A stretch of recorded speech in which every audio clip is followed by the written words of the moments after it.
प्रिय भक्तों, जय सियाराम। षटतिला एकादशी की आप सभी को हार्दिक शुभकामनाएं।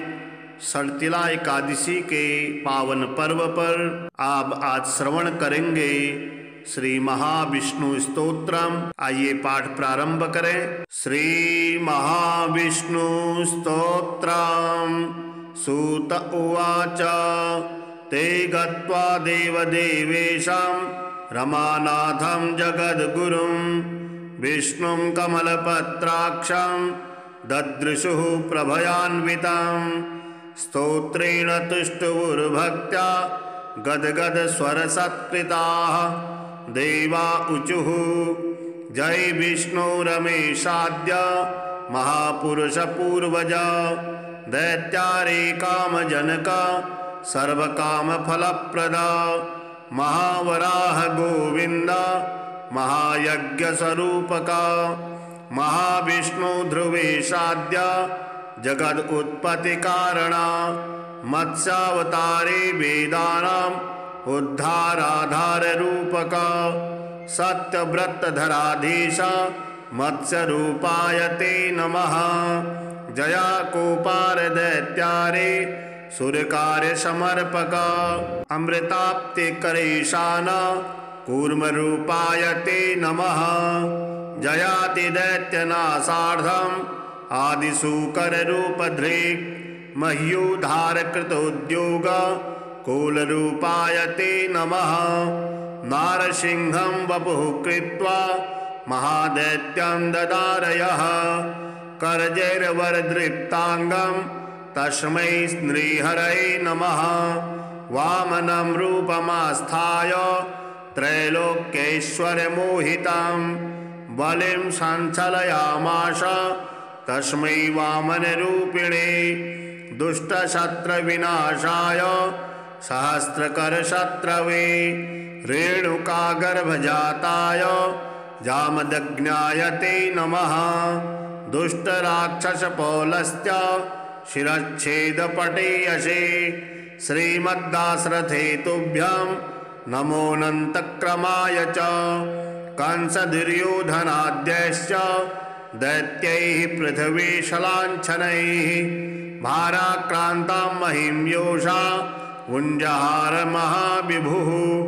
धर्मं संस्थापयामास पापं कृत्वा सुदूरतः। तस्मै कृष्णाय देवाय नमोस्तु बहुधा विभो। दुष्टयज्ञविघाताय पशुहिंसानिवृत्तये बौद्धरूपं दधो योऽसौ तस्मै देवाय ते नमः। मलेच्छप्रायेऽखिले लोके दुष्टराजन्यपीडिते कल्किरूपं समादध्यौ देवदेवाय ते नमः। दशावतारास्ते देव भक्तानां रक्षणाय वै दुष्टदैत्यविघाताय तस्मात् त्वं सर्वदुःखहृत्। जय भक्त्यार्दिनाशाय धृतं नारीजलात्मसु रूपं तेन त्वया देव कोऽन्यस्तत्तु दयानिधिः। इत्येवं देवदेवेशं स्तुत्वा श्रीपीतवाससं प्रणेमुर्भक्तिसहिता साष्टांगं विबुधर्षभाः। तेषां स्तवं समाकर्ण्य देवः श्रीपुरुषोत्तमः उवाच विबुधान् सर्वान् हर्षयत् श्रीगदाधरः। श्रीभगवानुवाच प्रसन्नोऽस्मि स्तवेनाहं देवास्तापं विमुञ्चथा। भवतां नाशिष्यामि दुःखं परमदुःसहं। वृणुध्वं च वरं मत्तो देवाः परमदुर्लभं। ददामि परमप्रीतः स्तवस्यास्य प्रसादतः। यः एतत् पठति स्तोत्रं कल्योत्थाय मानवः। मयि भक्तिं परां कृत्वा न तं शोकः स्पर्शेत् कदा। अलक्ष्मीः कालकर्णी च नाक्रामेतद्गृहं सुरा। नोपसर्गा न वेताला निग्रहा ब्रह्मराक्षसाः।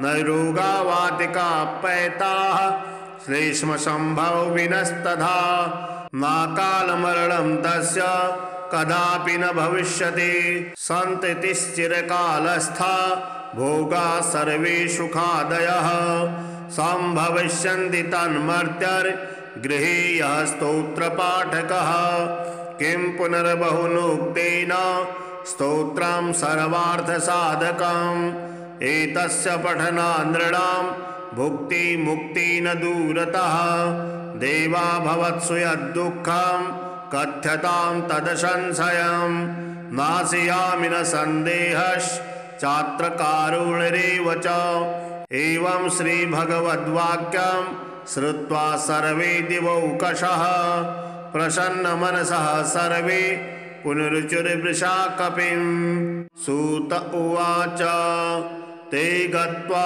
देवदेवेशं रमानाथं जगद्गुरुं विष्णुं कमलपत्राक्षं ददृशुः प्रभयान्वितं स्तोत्रेण तुष्टुवुर्भक्त्या गद्गदस्वरसत्कृताः देवा ऊचुः जय विष्णु रमेशाद्य महापुरुषपूर्वज दैत्यारे कामजनक सर्वकामफलप्रदा महावराह गोविन्द महायज्ञस्वरूपका महाविष्णु ध्रुवेशाद्य जगद उत्पत्तिकारणा मत्स्यावतारे वेदानाम् उद्धाराधाररूपका सत्यव्रतधराधीश मत्स्यरूपाय ते नमः जया कोपार दैत्यारे सुरकार्यसमर्पक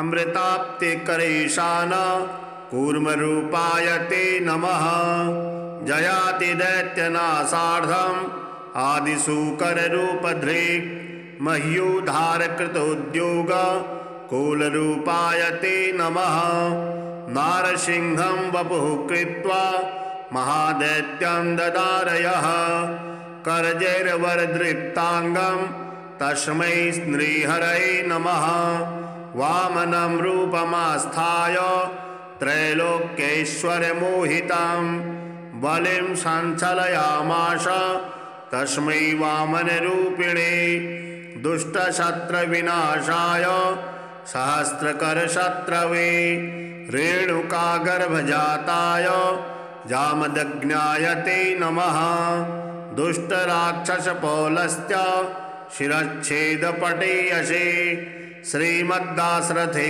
तुभ्यं नमोऽनन्तक्रमाय च कंसदुर्योधनाद्यश्च दैत्यैः पृथिवीशलाञ्छनैः भाराक्रान्तां महिं योषा उञ्जहार महाविभुः धर्मं संस्थापयामास पापं कृत्वा सुदूरतः तस्मै कृष्णाय देवाय नमोऽस्तु बहुधा विभो दुष्टयज्ञविघाताय पशुहिंसानिवृत्तये बौद्धरूपं दधो योऽसौ तस्मै देवाय ते नमः मलेच्छप्रायेऽखिले लोके दुष्टराजन्यपीडिते कल्किरूपं समादध्यौ देवदेवाय ते नमः दशावतारास्ते देव भक्तानां रक्षणाय वै दुष्टदैत्यविघाताय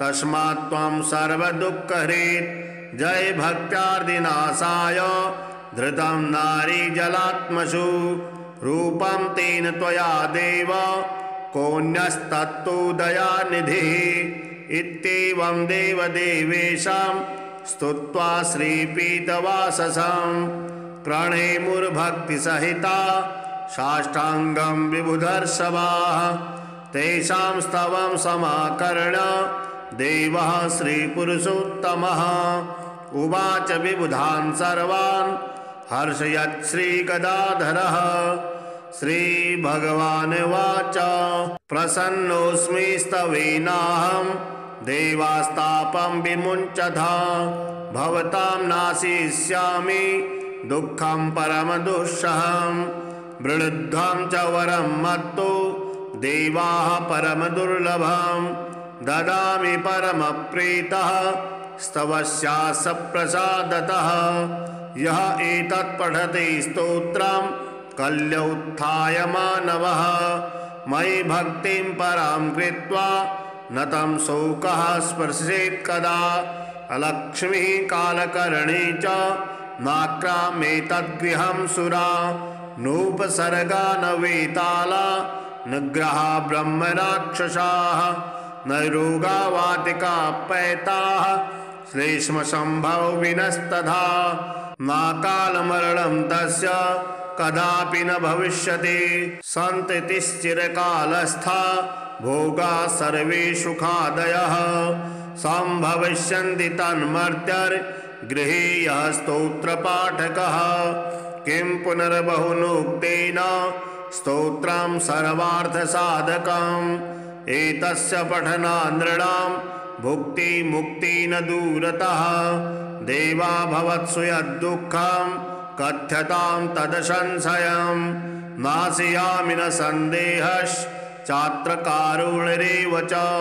एवं श्रीभगवद्वाक्यं श्रुत्वा सर्वे दिवौकशः प्रसन्नमनसः सर्वे पुनरुचुर्वृषा कपिं। सूत उवाच ते गत्वा देवदेवेशं रमानाथं जगद्गुरुं विष्णुं कमलपत्राक्षं ददृशुः प्रभयान्वितं। स्तोत्रेण तुष्टुवुर्भक्त्या गद्गदस्वरसत्कृताः। देवा ऊचुः जय विष्णु रमेशाद्य महापुरुषपूर्वज। दैत्यारे कामजनक सर्वकामफलप्रद। महावराह गोविन्द महायज्ञस्वरूपक। महाविष्णु ध्रुवेशाद्य जगद उत्पत्तिकारण। मत्स्यावतारे वेदानाम् उद्धाराधाररूपक। सत्यव्रतधराधीश मत्स्यरूपाय ते नमः। जया कोपार दैत्यारे सुरकार्यसमर्पक। अमृताप्तिकरेशान कूर्मरूपाय ते नमः। जयातिदैत्यनाशार्धम् आदिशूकररूपधृक्। मह्योद्धारकृतोद्योग कूलरूपाय ते नमः। नारसिंहं वपुः कृत्वा महादैत्यं ददारयः। करजैर्वरदृप्ताङ्गं तस्मै श्रीहरये नमः। वामनं रूपमास्थाय त्रैलोक्यैश्वर्यमोहितं बलिं सञ्चलयामास तस्मै वामनरूपिणे। दुष्टशत्रुविनाशाय सहस्रकरशत्रवे रेणुकागर्भजाताय जामदग्न्याय ते नमः। दुष्टराक्षसपौलस्य शिरच्छेदपटेयसे श्रीमद्दाशरथे तुभ्यं नमोऽनन्तक्रमाय च। कंसदुर्योधनाद्यैश्च दैत्यैः पृथिवीशलाञ्छनैः भाराक्रान्तां महिं योषा उञ्जहार महाविभुः। धर्मं संस्थापयामास पापं कृत्वा सुदूरतः।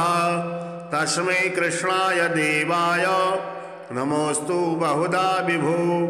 दुष्टयज्ञविघाताय पशुहिंसानिवृत्तये बौद्धरूपं दधो योऽसौ तस्मै देवाय ते नमः। मलेच्छप्रायेऽखिले लोके दुष्टराजन्यपीडिते कल्किरूपं समादध्यौ देवदेवाय ते नमः। दशावतारास्ते देव भक्तानां रक्षणाय वै दुष्टदैत्यविघाताय तस्मात् त्वं सर्वदुःखहृत्। जय भक्त्यार्दिनाशाय धृतं नारीजलात्मसु रूपं तेन त्वया देव कोऽन्यस्तत्तु दयानिधिः। इत्येवं देवदेवेशं स्तुत्वा श्रीपीतवाससं प्रणेमुर्भक्तिसहिता साष्टाङ्गं विबुधर्षभाः।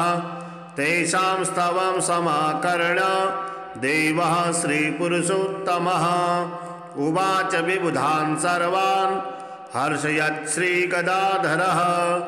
श्रीभगवानुवाच प्रसन्नोऽस्मि स्तवेनाहं देवास्तापं विमुञ्चथा भवतां नाशिष्यामि दुःखं परमदुःसहं वृद्धं च वरं मत्तो देवाः परमदुर्लभं ददामि परमप्रीतः स्तवस्यास्य प्रसादतः यः एतत् पठति स्तोत्रं कल्योत्थाय मानवः मयि भक्तिं परां कृत्वा न तं शोकः स्पर्शेत् कदा अलक्ष्मीः कालकर्णी च नाक्रामेतद्गृहं सुरा नोपसर्गा न वेताला न ग्रहा ब्रह्मराक्षसाः न रोगा वातिका पैताः श्लेष्मसम्भव विनस्तथा नाकालमरणं तस्य कदापि न भविष्यति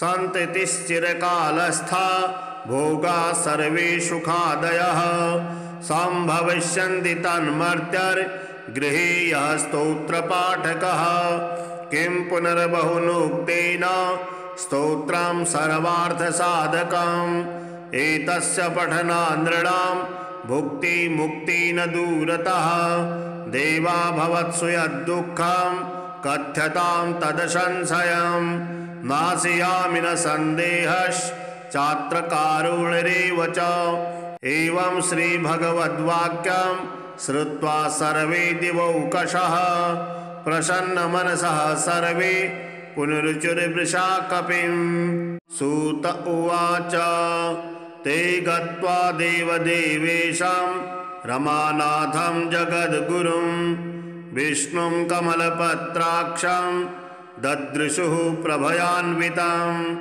स्तोत्रेण तुष्टुवुर्भक्त्या गद्गदस्वरसत्कृताः देवा ऊचुः जय विष्णु रमेशाद्य महापुरुषपूर्वज दैत्यारे कामजनक सर्वकामफलप्रदा महावराह गोविन्द महायज्ञस्वरूपका महाविष्णु ध्रुवेशाद्य जगदुत्पत्तिकारणा मत्स्यावतारे वेदानाम् उद्धाराधाररूपका सत्यव्रतधराधीश मत्स्यरूपाय ते नमः जया कोपार दैत्यारे सुरकार्यसमर्पक अमृताप्तिकरेशान कूर्मरूपाय ते नमः जयाति दैत्यनाशार्धम् आदिशूकररूपधृक् मह्योद्धारकृतोद्योग कूलरूपाय ते नमः नारसिंहं वपुः कृत्वा महादैत्यं ददारयः करजैर्वरदृप्ताङ्गं तस्मै श्रीहरये नमः वामनं रूपमास्थाय त्रैलोक्यैश्वर्यमोहितं बलिं सञ्चलयामास तस्मै वामनरूपिणे दुष्टशत्रुविनाशाय सहस्रकरशत्रवे रेणुकागर्भजाताय जामदग्न्याय ते नमः दुष्टराक्षसपौलस्त्य शिरच्छेदपटेयसे श्रीमद्दाशरथे तुभ्यं नमोऽनन्तक्रमाय च कंसदुर्योधनाद्यश्च दैत्यैः पृथिवीशलाञ्छनैः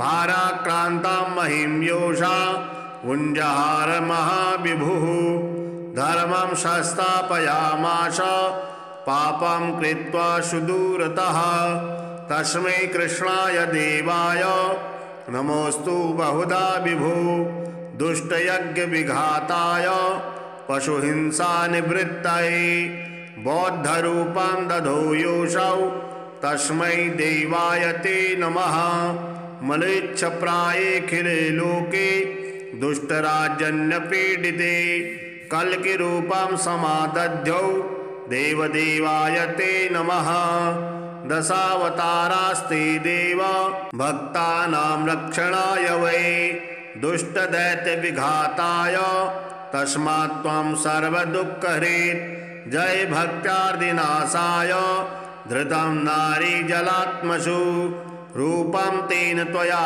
देव कोऽन्यस्तत्तु दयानिधिः इत्येवं देवदेवेशां स्तुत्वा श्रीपीतवाससं प्रणेमुर्भक्तिसहिता साष्टाङ्गं विबुधर्षभाः तेषां स्तवं समाकर्ण्य देवः श्रीपुरुषोत्तमः उवाच विबुधान् सर्वान् हर्षयत् श्रीगदाधरः श्रीभगवानुवाच प्रसन्नोऽस्मि स्तवेनाहं देवास्तापं विमुञ्चथा भवतां नाशिष्यामि दुःखं परमदुःसहं वृद्धं च वरं मत्तो देवाः परमदुर्लभं ददामि परमप्रीतः स्तवस्यास्य प्रसादतः यः एतत् पठति स्तोत्रं कल्योत्थाय मानवः मयि भक्तिं परां कृत्वा न तं शोकः स्पर्शेत् कदा अलक्ष्मीः कालकर्णी च नाक्रामेतद्गृहं सुरा नोपसर्गा न वेताला निग्रहा ब्रह्मराक्षसाः न रोगा वातिका पैताः श्लेष्मसम्भव विनस्तथा नाकालमरणं तस्य कदापि न भविष्यति सन्ततिश्चिरकालस्था भोगा सर्वे सुखादयः सम्भविष्यन्ति तन्मर्त्यर्गृहे यः स्तोत्रपाठकः किं पुनर्बहुनोक्तेन स्तोत्रं सर्वार्थसाधकम् एतस्य पठनात् नृणां भुक्ति मुक्ति न दूरतः देवा भवत्सु यद्दुःखं कथ्यतां तदसंशयं नाशयामि न सन्देहश्चात्र कारुणिरेव च एवं श्रीभगवद्वाक्यं श्रुत्वा सर्वे दिवौकशः प्रसन्नमनसः सर्वे पुनरुचुर्वृषा कपिं सूत उवाच ते गत्वा देवदेवेशां रमानाथं जगद्गुरुं विष्णुं कमलपत्राक्षं ददृशुः प्रभयान्वितं स्तोत्रेण तुष्टुवुर्भक्त्या गद्गदस्वरसत्कृताः देवा ऊचुः जय विष्णु रमेशाद्य महापुरुषपूर्वज दैत्यारे कामजनक सर्वकामफलप्रदा महावराह गोविन्द महायज्ञस्वरूपका महाविष्णु ध्रुवेशाद्य जगद उत्पत्तिकारणा मत्स्यावतारे वेदानाम् उद्धाराधाररूपका सत्यव्रतधराधीश मत्स्यरूपाय ते नमः जया कोपार दैत्यारे सुरकार्यसमर्पका अमृताप्तिकरेशान कूर्मरूपाय ते नमः जयातिदैत्यनाशार्थम् आदिशूकररूपधृक् मह्योद्धारकृतोद्योग कूलरूपाय ते नमः नारसिंहं वपुः कृत्वा महादैत्यं ददारयः करजैर्वरदृक्ताङ्गं तस्मै श्रीहरये नमः वामनं रूपमास्थाय त्रैलोक्यैश्वर्यमोहितं बलिं सञ्चलयामास तस्मै वामनरूपिणे दुष्टशत्रविनाशाय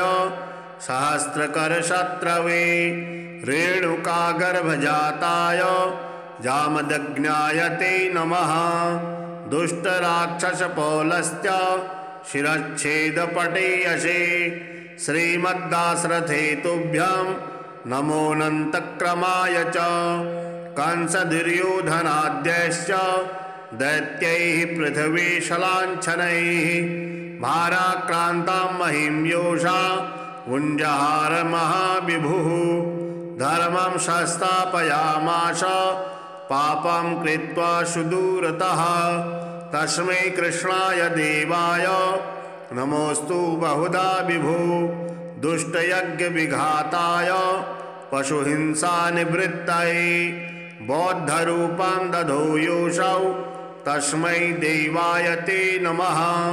म्लेच्छप्रायेऽखिले लोके दुष्टराजन्यपीडिते कल्किरूपं समादध्यौ देवदेवाय ते नमः।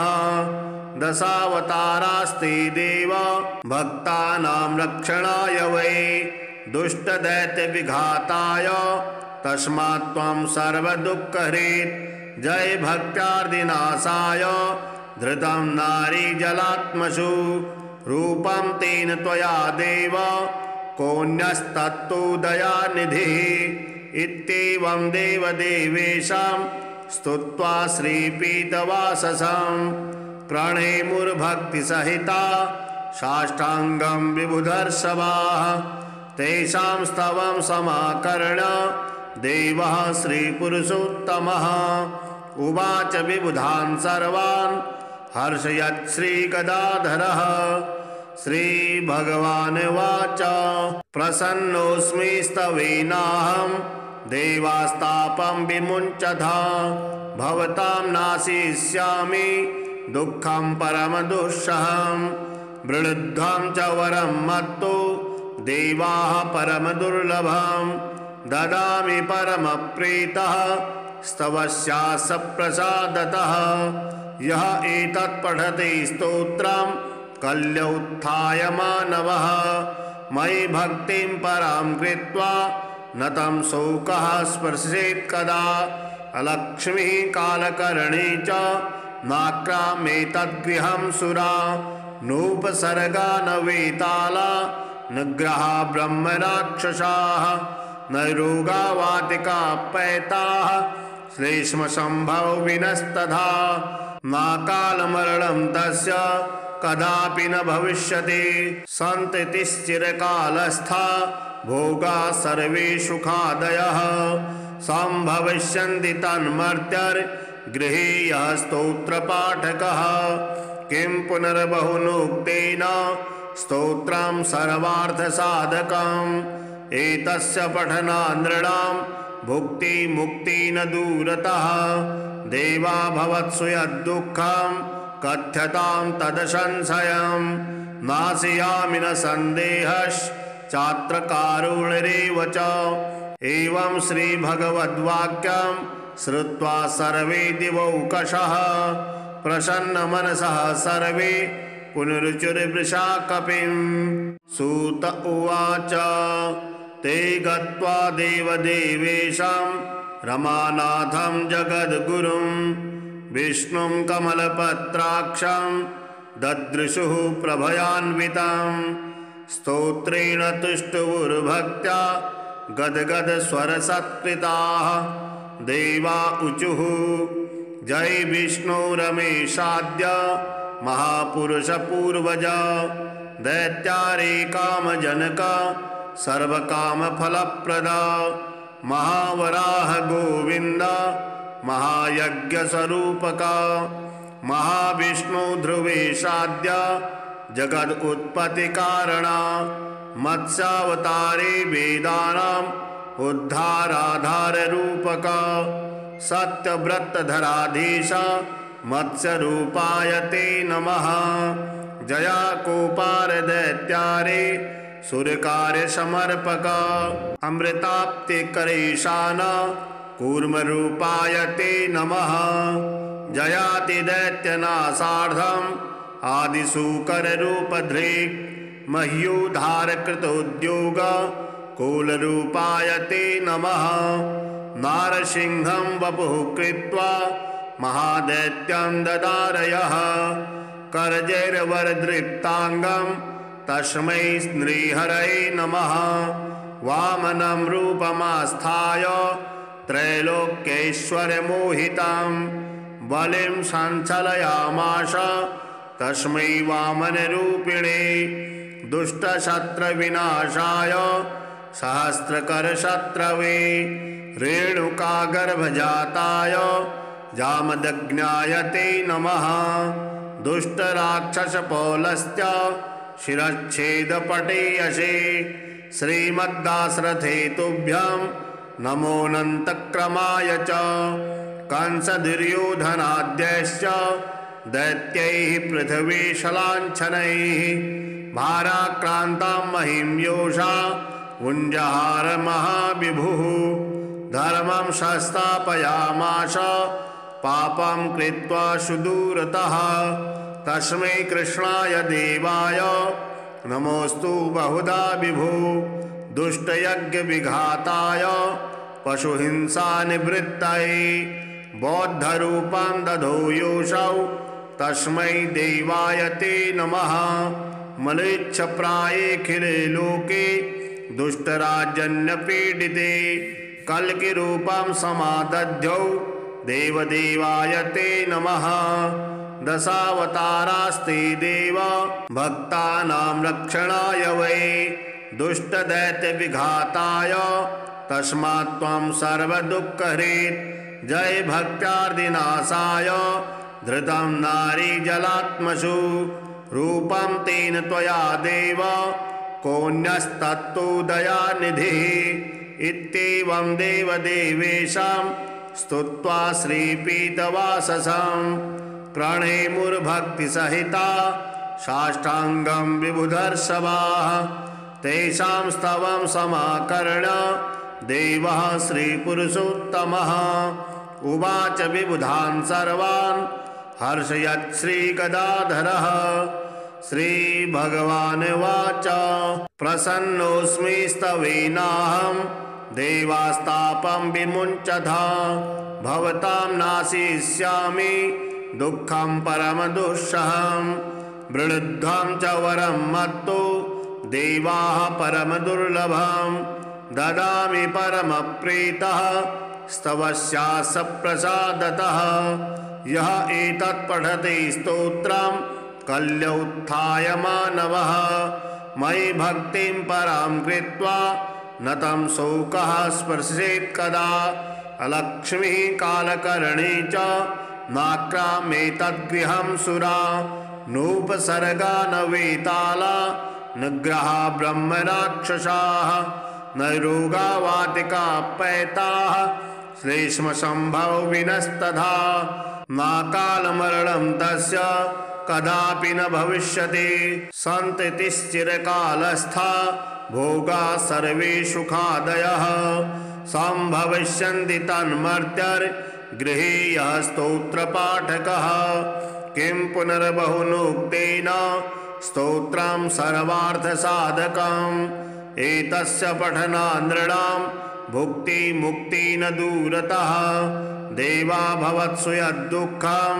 कथ्यतां तदसंशयं नाशयामि न सन्देहश्चात्र कारुणिरेव च एवं श्रीभगवद्वाक्यं श्रुत्वा सर्वे दिवौकशः प्रसन्नमनसः सर्वे पुनरुचुर्वृषा कपिं सूत उवाच ते गत्वा देवदेवेशं रमानाथं जगद्गुरुं विष्णुं कमलपत्राक्षं ददृशुः प्रभयान्वितं स्तोत्रेण तुष्टुवुर्भक्त्या गद्गदस्वरसत्कृताः देवा ऊचुः जय विष्णु रमेशाद्य महापुरुषपूर्वज दैत्यारे कामजनक सर्वकामफलप्रदा महावराह गोविन्द महायज्ञस्वरूपका महाविष्णु ध्रुवेशाद्य जगद उत्पत्तिकारणा मत्स्यावतारे वेदानाम् उद्धाराधाररूपका सत्यव्रतधराधीश मत्स्यरूपाय ते नमः जया कोपार दैत्यारे सुरकार्यसमर्पक अमृताप्तिकरेशान कूर्मरूपाय ते नमः जयातिदैत्यनाशार्थम् आदिशूकररूपधृक् मह्योद्धारकृतोद्योग कूलरूपाय ते नमः नारसिंहं वपुः कृत्वा महादैत्यं ददारयः करजैर्वरदृप्ताङ्गं तस्मै श्रीहरये नमः वामनं रूपमास्थाय त्रैलोक्यैश्वर्यमोहितं बलिं संचलयामास तस्मै वामनरूपिणे दुष्टशत्रविनाशाय सहस्रकरशत्रवे रेणुकागर्भजाताय जामदग्न्याय ते नमः दुष्टराक्षसपौलस्य शिरच्छेदपटेयसे श्रीमद्दाशरथे तुभ्यं नमोऽनन्तक्रमाय च कंसदुर्योधनाद्यैश्च दैत्यैः पृथिवीशलाञ्छनैः भाराक्रान्तां महिं योषा उञ्जहार महाविभुः धर्मं संस्थापयामास पापं कृत्वा सुदूरतः तस्मै कृष्णाय देवाय नमोऽस्तु बहुधा विभो दुष्टयज्ञविघाताय पशुहिंसानिवृत्तये बौद्धरूपं दधो योऽसौ तस्मै देवाय ते नमः मलेच्छप्रायेऽखिले लोके दुष्टराजन्यपीडिते कल्किरूपं समादध्यौ देवदेवाय ते नमः दशावतारास्ते देव भक्तानां रक्षणाय वै दुष्टदैत्यविघाताय तस्मात् त्वं सर्वदुःखहृत् जय भक्त्यार्दिनाशाय धृतं नारीजलात्मसु रूपं तेन त्वया देव कोऽन्यस्तत्तु दयानिधिः इत्येवं देवदेवेशं स्तुत्वा श्रीपीतवाससं प्रणेमुर्भक्तिसहिता साष्टाङ्गं विबुधर्षभाः तेषां स्तवं समाकर्ण्य देवः श्रीपुरुषोत्तमः उवाच विबुधान् सर्वान् हर्षयत् श्रीगदाधरः श्रीभगवानुवाच प्रसन्नोऽस्मि स्तवेनाहं देवास्तापं विमुञ्चथा भवतां नाशिष्यामि दुःखं परमदुःसहं वृद्धं च वरं मत्तो देवाः परमदुर्लभं ददामि परमप्रीतः स्तवस्यास्य प्रसादतः यः एतत् पठति स्तोत्रं कल्योत्थाय मानवः मयि भक्तिं परां कृत्वा न तं शोकः स्पर्शेत् कदा अलक्ष्मीः कालकर्णी च नाक्रामेतद्गृहं सुरा नोपसर्गा न वेताला निग्रहा ब्रह्मराक्षसाः न रोगा वातिका पैताः श्लेष्मसम्भव विनस्तथा नाकालमरणं तस्य कदापि न भविष्यति सन्ततिश्चिरकालस्था भोगा सर्वे सुखादयः सम्भविष्यन्ति तन्मर्त्यर्गृहे यः स्तोत्रपाठकः किं पुनर्बहुनोक्तेन स्तोत्रं सर्वार्थसाधकम् एतस्य पठनात् नृणां भुक्तिमुक्ति न दूरतः देवा भवत्सु यद्दुःखं कथ्यतां तदसंशयं नाशयामि न सन्देहश्चात्र कारुणिरेव च एवं श्रीभगवद्वाक्यं श्रुत्वा सर्वे दिवौकशः प्रसन्नमनसः सर्वे पुनरुचुर्वृषा कपिं सूत उवाच ते गत्वा देवदेवेशं रमानाथं जगद्गुरुं विष्णुं कमलपत्राक्षं ददृशुः प्रभयान्वितं स्तोत्रेण तुष्टुवुर्भक्त्या गद्गदस्वरसत्कृताः देवा ऊचुः जय विष्णु रमेशाद्य महापुरुषपूर्वज दैत्यारे कामजनक सर्वकामफलप्रदा महावराह गोविंद महायज्ञस्वरूपका महाविष्णु ध्रुवेशाद्य जगद उत्पत्ति कारणा मत्स्यावतारे वेदानाम् उद्धाराधार रूपका सत्यव्रतधराधीश मत्स्यरूपाय ते नमः जया कोपार दैत्यारे सूर्यकार्य समर्पक अमृताप्तिकरेशान कूर्मरूपाय ते नमः जयाति दैत्यनाशार्धम् आदिसूकररूपधृक् मह्योद्धारकृतोद्योग कूलरूपाय ते नमः। नारसिंहं वपुः कृत्वा महादैत्यं ददारयः करजैर्वरदृक्ताङ्गं तस्मै नृहरये नमः।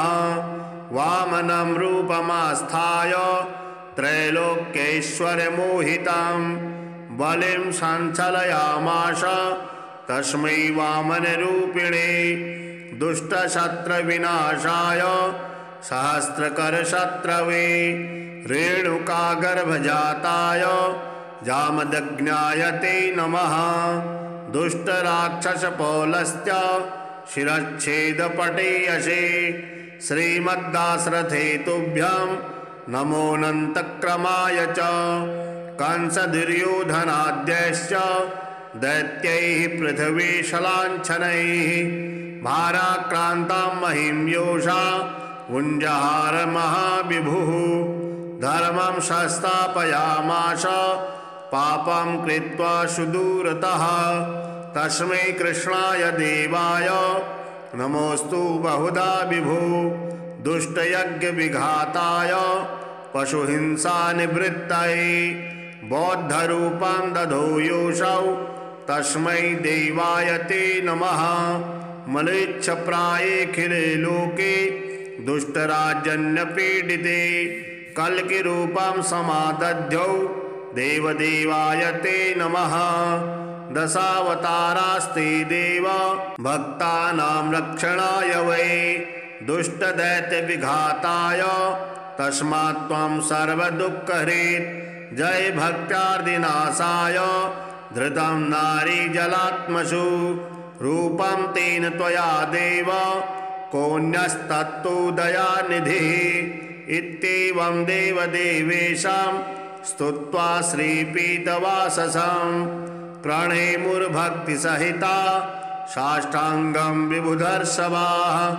तेषां स्तवं समाकर्ण्य देवः श्रीपुरुषोत्तमः उवाच विबुधान् सर्वान् हर्षयत् श्रीगदाधरः। श्रीभगवानुवाच प्रसन्नोऽस्मि स्तवेनाहं देवास्तापं विमुञ्चथा भवतां नाशिष्यामि दुःखं परमदुःसहं। वृणुध्वं च वरं मत्तो देवाः परमदुर्लभं ददामि परमप्रीतः स्तवस्यास्य प्रसादतः। यः एतत् पठति स्तोत्रं कल्योत्थाय मानवः मयि भक्तिं परां कृत्वा न तं शोकः स्पर्शेत् कदा। अलक्ष्मीः कालकर्णी च नाक्रामेतद्गृहं सुरा नोपसर्गा न वेताला निग्रहा ब्रह्मराक्षसाः न रोगा वातिकापैताः श्लेष्मसम्भव विनस्तथा नाकालमरणं तस्य कदापि न भविष्यति। सन्ततिश्चिरकालस्था भोगा सर्वे सुखादयः सम्भविष्यन्ति तन्मर्त्यर्गृहे यः स्तोत्रपाठकः। किं पुनर्बहुनोक्तेन स्तोत्रं सर्वार्थसाधकम् एतस्य पठनात् नृणां भुक्ति मुक्ति न दूरतः। देवा भवत्सु यद्दुःखं कथ्यतां तदसंशयं नाशयामि न सन्देहश्चात्र कारुणिरेव च। एवं श्रीभगवद्वाक्यं श्रुत्वा सर्वे दिवौकशः प्रसन्नमनसः सर्वे पुनरुचुर्वृषा कपिं। सूत उवाच ते गत्वा देवदेवेशं रमानाथं जगद्गुरुं विष्णुं कमलपत्राक्षं ददृशुः प्रभयान्वितं। स्तोत्रेण तुष्टुवुर्भक्त्या गद्गदस्वरसत्कृताः देवा ऊचुः जय विष्णु रमेशाद्य महापुरुषपूर्वज। दैत्यारे कामजनक सर्वकामफलप्रद महावराह गोविन्द महायज्ञस्वरूपक। महाविष्णु ध्रुवेशाद्य जगद उत्पत्ति कारण मत्स्यावतारे वेदानाम उद्धाराधार रूपक सत्यव्रतधराधीश मत्स्य रूपाय ते नमः। जया कोपार दैत्यारे सूर्यकार्य समर्पक अमृताप्ति करेशान कूर्म रूपाय ते नमः। जयाति दैत्यनाशार्धम आदिशूकर रूपधृक् मह्योद्धार कृतोद्योग कूल रूपाय ते नमः। नारसिंहं वपुः कृत्वा महादैत्यं ददारयः करजैर्वरदृप्तांगं तस्मै श्रीहरये नमः। वामनं रूपमास्थाय त्रैलोक्यैश्वर्यमोहितं बलिं संचलयामास तस्मै वामनरूपिणे। दुष्टशत्रविनाशाय सहस्रकरशत्रवे रेणुकागर्भजाताय जामदग्न्याय ते नमः। दुष्टराक्षसपौलश्च शिरच्छेदपटेयसे श्रीमद्दाशरथे तुभ्यं नमोऽनन्तक्रमाय च। कंसदुर्योधनाद्यैश्च दैत्यैः पृथिवीशलाञ्छनैः भाराक्रान्तां महिं योषा उञ्जहार महाविभुः। धर्मं संस्थापयामास पापं कृत्वा सुदूरतः तस्मै कृष्णाय देवाय नमोऽस्तु बहुधा विभो। दुष्टयज्ञविघाताय पशुहिंसानिवृत्तये बौद्धरूपं दधो योऽसौ तस्मै देवाय ते नमः। मलेच्छप्रायेऽखिले लोके दुष्टराजन्यपीडिते कल्किरूपं समादध्यौ देवदेवाय ते नमः। दशावतारास्ते देव भक्तानां रक्षणाय वै दुष्टदैत्यविघाताय तस्मात् त्वं सर्वदुःखहृत्। जय भक्त्यार्दिनाशाय धृतं नारीजलात्मसु रूपं तेन त्वया देव कोऽन्यस्तत्तु दयानिधिः। इत्येवं देवदेवेशं स्तुत्वा श्रीपीतवाससं प्रणेमुर्भक्तिसहिता साष्टाङ्गं विबुधर्षभाः। तेषां स्तवं समाकर्ण्य देवः श्रीपुरुषोत्तमः उवाच विबुधान् सर्वान् हर्षयत् श्रीगदाधरः। श्रीभगवानुवाच प्रसन्नोऽस्मि स्तवेनाहं देवास्तापं विमुञ्चथा भवतां नाशिष्यामि दुःखं परमदुःसहं। वृणुध्वं च वरं मत्तो देवाः परमदुर्लभं ददामि परमप्रीतः स्तवस्यास्य प्रसादतः। यः एतत् पठति स्तोत्रं कल्योत्थाय मानवः मयि भक्तिं परां कृत्वा न तं शोकः स्पर्शेत् कदा। अलक्ष्मीः कालकर्णी च नाक्रामेतद्गृहं सुरा नोपसर्गा न वेताला निग्रहा ब्रह्मराक्षसाः न रोगा वातिका पैताः श्लेष्मसम्भव विनस्तथा नाकालमरणं तस्य कदापि न भविष्यति। सन्ततिश्चिरकालस्था भोगा सर्वे सुखादयः सम्भविष्यन्ति तन्मर्त्यर्गृहे यः स्तोत्रपाठकः। किं पुनर्बहुनोक्तेन स्तोत्रं सर्वार्थसाधकम् एतस्य पठनात् नृणां भुक्ति मुक्ति न दूरतः। देवा भवत्सु यद्दुःखं कथ्यतां तदसंशयं नाशयामि न सन्देहश्चात्र कारुणिरेव च। एवं श्रीभगवद्वाक्यं श्रुत्वा सर्वे दिवौकशः प्रसन्नमनसः सर्वे पुनरुचुर्वृषा कपिम्।